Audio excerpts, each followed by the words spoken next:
What if everything we were told was wrong? For decades, we believed the story was finished. That the largest predator to ever exist vanished millions of years ago. Megalodon, a monster of the ancient oceans, a creature so massive, so powerful, that nothing challenged it.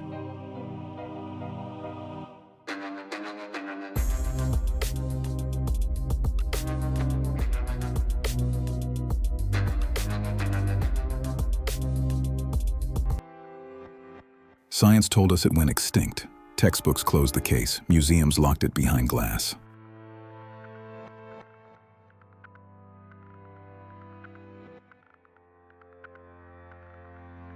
But now something doesn't add up. New discoveries, uncomfortable evidence, questions science can no longer ignore. What if Megalodon didn't disappear? What if it simply went deeper, far beyond where we've ever looked?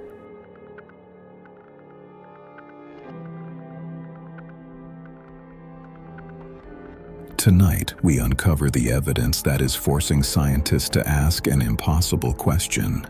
Were we wrong about Megalodon? Megalodon wasn't just a shark. It was the ruler of the prehistoric seas. Over 60 feet long. Teeth larger than a human hand. A bite force stronger than anything nature has ever produced. According to modern science, Megalodon went extinct around 3.6 million years ago. Climate change, loss of prey, competition with smaller, faster sharks. A clean explanation, too clean. Because science evolves, and when new evidence appears, old conclusions begin to crack. In this documentary, we're not chasing myths or internet rumors. We're following the data, the fossils, the discoveries that suggest something about Megalodon's story was never fully understood. And by the end, you may see the ocean very differently. For decades, we believed the story was finished. Megalodon lived, and then it vanished. Extinct for millions of years. That is what we were taught.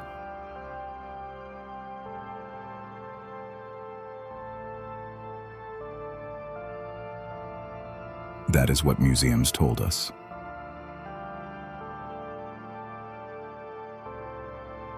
And that is what science accepted without hesitation. But what if that certainty was built on incomplete evidence? What if the truth was never fully seen, only assumed? What if we were wrong? Not a little wrong, but completely. In 2013, researchers pulled several Megalodon teeth from the ocean floor. At first, nothing seemed unusual until they analyzed them. These teeth showed far less mineralization than expected. They didn't look millions of years old. They looked younger, too young. If these teeth weren't ancient, then one terrifying question followed. How recent were they?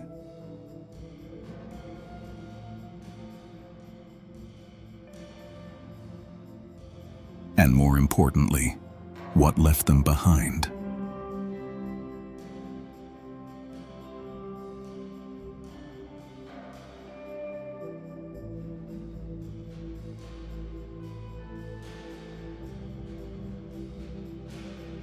As researchers continued their analysis, they began to notice chemical signatures inside the teeth that simply did not behave the way cold-blooded animals should.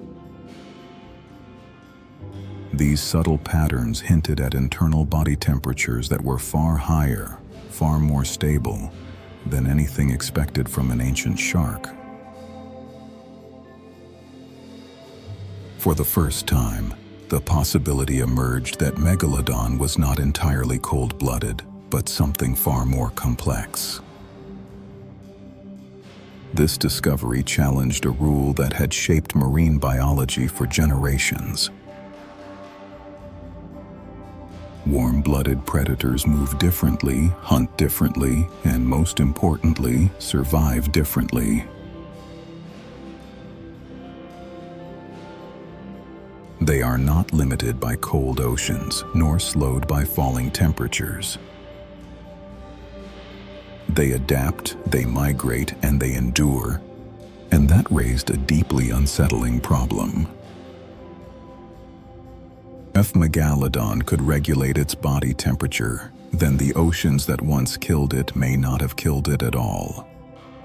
And if the oceans did not end Megalodon's reign, then extinction was no longer the only explanation.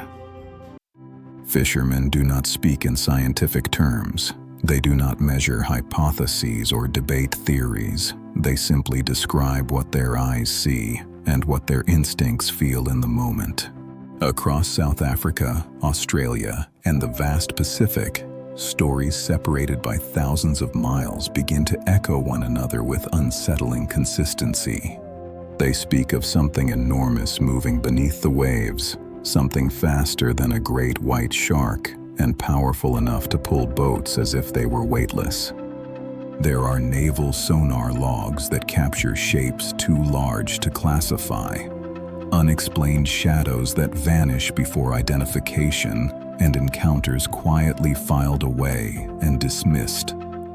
Science does not depend on eyewitness testimony because memory can be flawed and fear can exaggerate.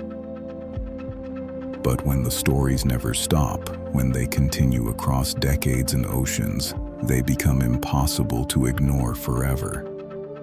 Despite all our technology and ambition, humans have explored less than 5% of the ocean, leaving the rest hidden beneath darkness and crushing pressure.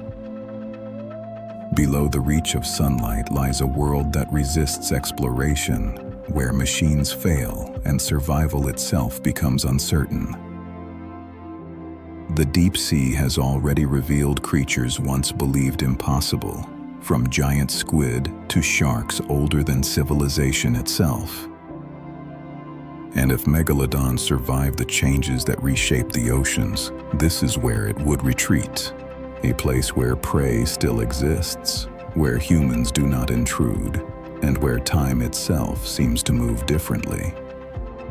Not extinct, but hidden, surviving far beyond the limits of our awareness. This documentary is not claiming that Megalodon is alive today, swimming openly through modern seas. But it is suggesting something far more unsettling than certainty. The evidence used to declare Megalodon extinct may no longer be enough, because science is not belief, it is revision, constantly reshaped by new data. And when new evidence appears, the story must change, no matter how uncomfortable that change becomes. The ocean has always guarded its secrets, hiding its past, its dangers, and its truths beneath layers of depth and silence. Megalodon may be gone forever, or it may be waiting far below, beyond where we dare to look. But one truth remains undeniable. Our understanding of the ocean is incomplete. And if one day the ruler of ancient seas is seen again, emerging from the depths we never truly explored, will we be ready to face what we were never supposed to find?